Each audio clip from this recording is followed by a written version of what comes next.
Sabe aquela expressão, o sujo falando do mal lavado? A gente usa o tempo todo, né? Mas o que ela realmente significa? E se eu te disser que a melhor história para entender essa expressão não é de hoje, mas de 100 anos atrás? E o mais impressionante, ela explica direitinho o que a gente está vendo no noticiário agora. Bora mergulhar nisso? Então, vamos lá. O que é o sujo falando do mal lavado? No fundo, a ideia é bem simples, né? É aquela pessoa que aponta o dedo, critica alguém por um defeito, só que ela mesma tem aquele defeito. E às vezes, nossa, num grau muito maior. É tipo um bumerangue moral, sabe? A crítica vai e volta na sua cara. Mas por trás dessa ideia tão simples, tem uma coisa muito, muito mais profunda. A gente poderia pensar em 1000 exemplos do dia a dia, né? Aquela fofoca no trabalho, a briga na família.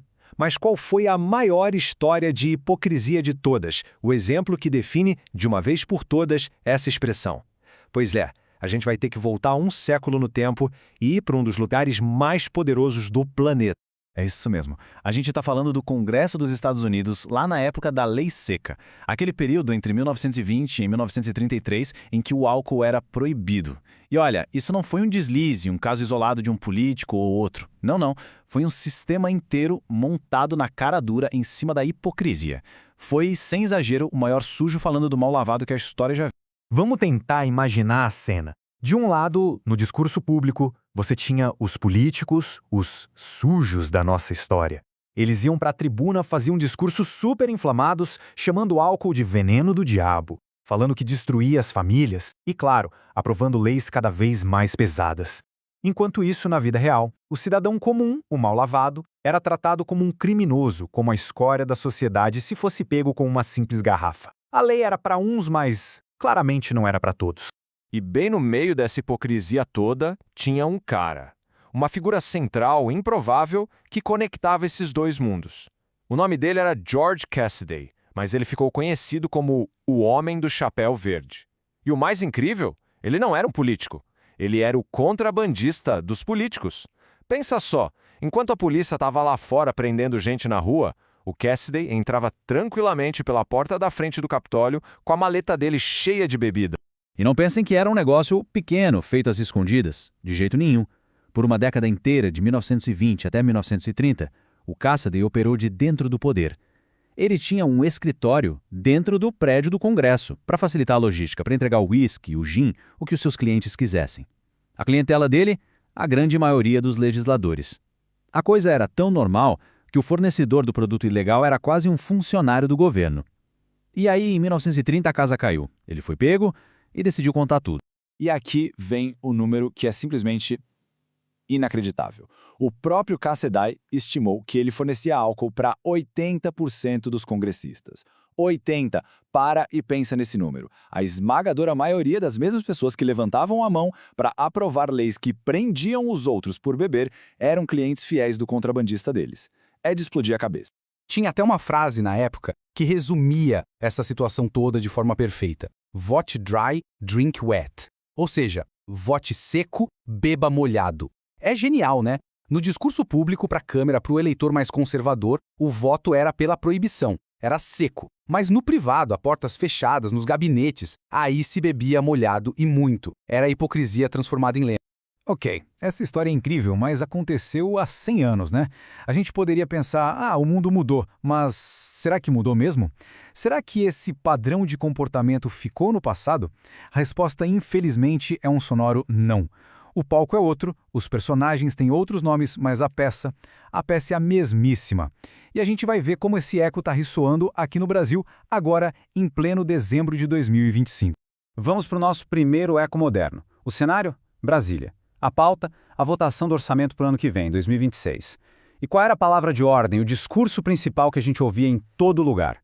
A austeridade, a necessidade de cortar gastos, de apertar os cintos. Então, o que a gente ouvia na TV, nas entrevistas, o discurso era todo sobre responsabilidade. O Brasil não tem dinheiro, precisamos fazer sacrifícios, temos que cortar gastos sociais, como farmácia popular, educação. Esse era o discurso público, a fala do sujo. Mas aí veio a ação, a hora do voto. E, de repente, aquele cinto que era para todo mundo apertar ficou bem folgado para eles mesmos. Enquanto o discurso era sobre cortar da saúde e da educação, os mesmos parlamentares aprovaram um fundão eleitoral de 5 bilhões de reais. 5 bilhões!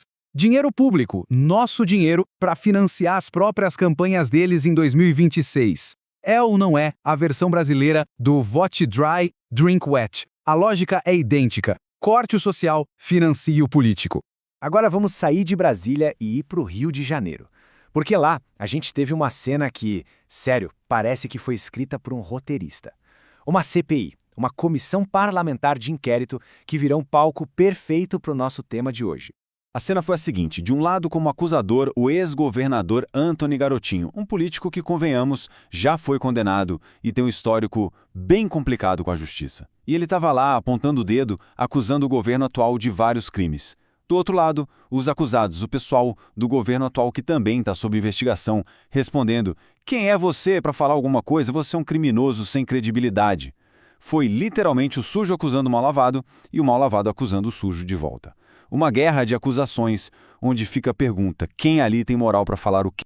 Ok, já falamos de política antiga e de política atual. Mas e quando isso acontece no mundo das celebridades? Bem na nossa frente, nas redes sociais. A gente teve um caso recentíssimo que é talvez o exemplo mais claro de todos. Envolve o cantor Zezé de Camargo e um famoso telhado de vidro que, olha, virou pó. A história foi assim. O Zezé viu uma notícia de que o SBT ia receber o presidente e foi para as redes sociais. E ele não pegou leve. Fez uma crítica super moralista, acusou a emissora de se prostituir politicamente, falou em valores da família, enfim, ele se colocou num pedestal, como alguém que está acima disso tudo, que não se envolve com o poder. Só que tem um detalhe, né? A internet tem memória. E não demorou muito para a realidade bater na porta.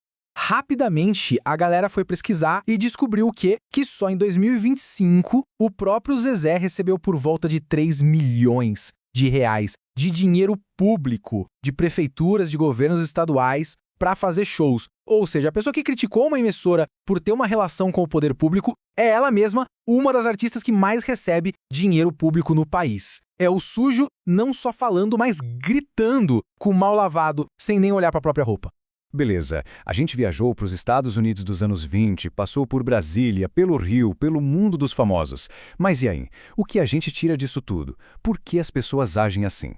A verdade é que a lição aqui é muito maior que política ou fofoca. É sobre nós. É sobre como a mente humana funciona. Pensa bem, a gente tem duas réguas para medir o mundo. Quando a gente julga os outros, a gente olha para as ações deles. O cara furou a fila, ele é o mal educado. Ponto. Mas e quando a gente julga a nós mesmos? Aí a gente usa outra régua, a das nossas intenções. Ah, eu furei a fila, mas foi porque eu estava super atrasado para uma reunião importante. Entende a diferença? Para o outro, a ação. Para a gente, a justificativa. Esse padrão duplo é onde a hipocrisia nasce e cresce. E aqui está o pulo do gato. O problema não é ter o defeito, não é errar. Todo mundo erra. Todo mundo é, de certa forma, mal lavado. A hipocrisia de verdade, ela aparece quando a gente pega uma lupa gigante para examinar o menor dos defeitos na outra pessoa, mas se recusa a pegar um espelho para olhar o nosso próprio rosto. É essa recusa em se ver que define o hipócrita. Então, como é que a gente foge dessa armadilha no dia a dia? Talvez com uma regra dos 3 segundos. É simples. Passo 1. Antes de apontar o dedo, antes de digitar aquele comentário raivoso, para. Passo 2. Olhe para dentro, rapidinho. E passo 3. Se pergunte com sinceridade. Eu já não fiz algo parecido? Será que meu telhado não é de vidro também? Essa pausa pode mudar tudo. No fim das contas, tudo se resume àquela frase que todo mundo conhece, mas poucos praticam. Aquele que não tiver pecado, que atire a primeira pedra. Essa frase não tá pedindo pra gente ser perfeito. Ninguém é. Ela tá pedindo uma coisa mais difícil. Autoconsciência. Um lembrete de que, no fundo, estamos todos no mesmo barco. E para fechar, fica aqui uma pergunta para a gente pensar. Nas nossas vidas, no dia a dia, no trabalho, nas redes sociais, qual ferramenta a gente tem usado mais? A lupa, para encontrar o defeito nos outros, ou o espelho, para encarar os nossos? A resposta diz muito sobre quem a gente é. E aí, o que achou dessa análise? Deixa aqui nos comentários qual desses exemplos te chocou mais. E claro, se curtiu essa viagem pela história da hipocrisia, não esquece de se inscrever para não perder as próximas.